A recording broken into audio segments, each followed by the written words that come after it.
श्लोकार्धम श्लोकपादम वा पठित भागवतम च याहा नित्यम पुण्यम वापनति राजसूयाश्वमेधयो। जो स्वयं श्रीमद् भागवत का एक नहीं आधा, केवल आधा भी श्लोक पढ़ ले तो उस यहां तो बात ज्ञान और वैराग्य की केवल मूर्छित अवस्था को निकालने की थी। पुण्य इतना बलवान हो गया कि स्वयं ज्ञान और वैराग्य की मूर्छित अवस्था अपने आप में निकल गई। लेकिन जैसे ही ये सारा का सारा प्रसंग सुना, महारानी भक्ति जो कि स्वयं भगवान नारायण की दासी बन गई, ज्ञान और वैराग्य जो कि स्वयं पुष्ट हो गए, और श्रीमद् भागवत के द्वारा सर्व सिद्धांत निष्पन्न ऐसा स्वयं सारा का सारे जगत का कल्याण करने वाली ये कथा, सनत कुमारों ने इसमें एक कल्याण की और कड़ी जोड़ दी। कड़ी कैसे जोड़ी? इसमें एक संशय थोड़ा सा उपस्थित हुआ। सनत कुमारों को केवल एक ही प्रश्न पूछा गया, महाराज आपने तो यह बात कह दी कि स्वयं भगवती भक्ति ने ज्ञान और वैराग्य की केवल भागवत जी के द्वारा सारा का सारा मार्ग मुक्त कर लिया, लेकिन एक प्रश्न हमारे मन में है। क्या प्रश्न यह है? कायेन वाचा मनसापि पातकम नित्यम प्रकुर्वन्ति शटा हटेन। ये काया वाचा मन से अगर किसी ने अपने जीवन में पाप ही पाप किया हो, ध्यान से सुनना, केवल पाप ही पाप किया हो, क्या ऐसे पापात्मक जीव का उद्धार नहीं हो पाएगा? आपने जो बात कही, आपने जो स्वयं भगवती भक्ति की कथा हमें सुनाई, तो क्या इस कथा के द्वारा पापी जीवात्माओं का स्वयं उद्धार नहीं हो पाएगा? अब बात तो बिल्कुल सत्य है, क्योंकि एक बात तो पक्की है, सदा सर्वदा मनुष्य पुण्यवान नहीं रहता। मैं आपको एक महाभारत का सिद्धांत बताता हूं।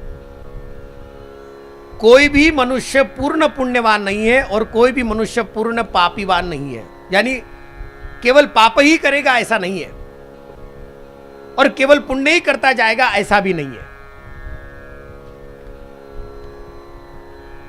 मराठीमध्ये त्याला चांगलं समजून घेता येईल। पूर्ण पापी नहीं आणि पूर्ण पुण्यवानही नहीं। 30-70, 70-30 इस प्रकार से मनुष्य जीवन चलता है। इसलिए मनुष्य जीवन में हर कोई व्यक्ति पूर्ण पुण्यवान नहीं होता और हर कोई व्यक्ति पूर्ण पापात्मक नहीं होता। अगर ऐसा होता तो स्वयं जरासंध के जीवन का भी एक आचरण हम सबको लेना चाहिए। आप कहेंगे क्या बात कर रहे हैं? जरासंध के जीवन का क्या आचरण था? जरासंध के जीवन का आचरण यह था, जब तक कोई अतिथि भोजन नहीं कर लेता तब तक जरासंध भोजन नहीं करता था। आया ध्यान में?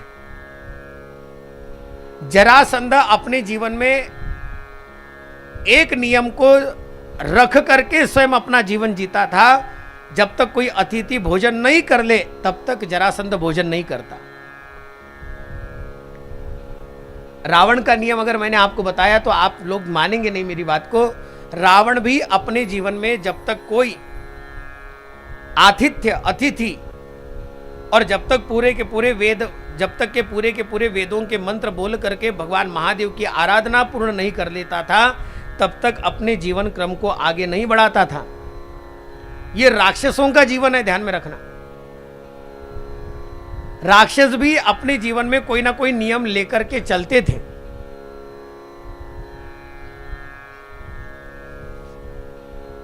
अब नई गले में तुलसी की माला डाली, नई माथे पर तिलक लगाया, क्या होता है? होता कुछ नहीं है, लेकिन होगा कुछ भी नहीं। ये भी बात पक्की, कुछ नहीं होने वाला। फिर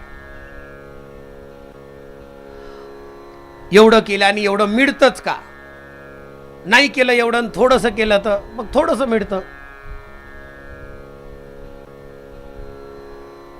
आप जो नियम चलाना चाहते हैं, जैसा चाहते हैं वैसा ही उसका फल मिलता है। अपने जीवन में कुछ नियमों का पालन हमें वैसा ही करना चाहिए जैसा वो है। Follow the rules. आरटीओ के नियमों के अनुसार अगर गाड़ियों को चलाओगे तो कोई चालान कटेगा क्या? कटेगा? नहीं कटेगा।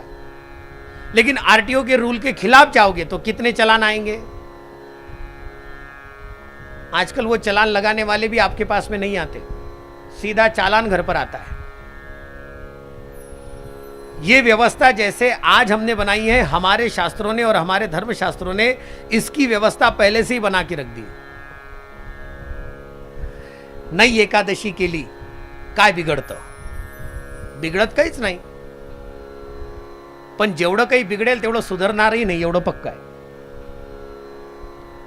अपने जीवन में इस प्रकार का स्वयं नियमों का पालन, मैं केवल बात इसलिए कह रहा था, अपने जीवन में इस प्रकार का पापात्मक जीवन जीने वाला व्यक्ति भी क्या भागवत के द्वारा उद्धार कर सकता है या फिर उद्धार पा सकता है? बिल्कुल पा सकता है। और श्रीमद् भागवत ने इसके बारे में एक अत्यंत सुंदर बात कर दी। और श्लोक इतना सुंदर है, जो श्लोक मुझे बहुत अच्छा लगता है। ये मानवा पाप कृतस्तु सर्वदा दुराचार रता कुमार्गगता क्रोधाग्निदग्धा कुटिलाश्च कामिनाः सप्ताह यज्ञेन कलो पुनन्ति ते। पूरे के पूरे श्लोक है। ये मानवा पाप कृतस्तु सर्वदा सदा दुराचार रता विमार्गगता, हमेशा पाप करने वाला, और केवल पाप करने वाला नहीं, हमेशा सदा सदा हमेशा क्रोधी है, कामी है, लोभी है, दंभी है, पाखंडी है, ऐसे सब कुछ अपने जीवन में केवल पापात्मक ही आचरण है। ऐसे जीव का उद्धार हो सकता है क्या? श्रीमद् भागवत कहती है उसका भी उद्धार हो सकता है। बस केवल एक काम कर ले। क्या? वो केवल इतना काम कर ले, अपने जीवन में एक बार क्यों ना हो, लेकिन श्रीमद् भागवत की कथा को श्रवण कर ले।